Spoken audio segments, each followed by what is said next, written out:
Hey everyone, welcome to Web Solutions. In today's video, I'm going to show you how to post on Bigo Live. So let's get started.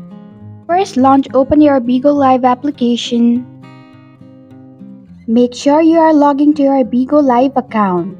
Now, tap on the Me option, which is at the bottom right corner of your screen.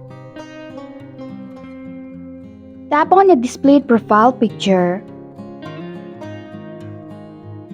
Now select Post option, which is right beside Profile option.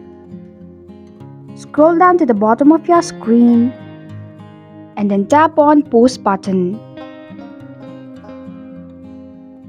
Now share anything that's on your mind. You can tag friends and add emoji too.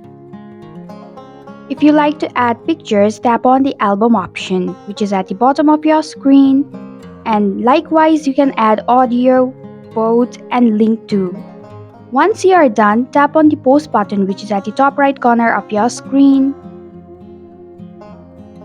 And this is how you can post on Bigo Live.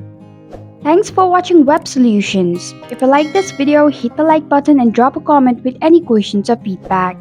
If you are new, subscribe and click the bell icon to stay updated on our future videos.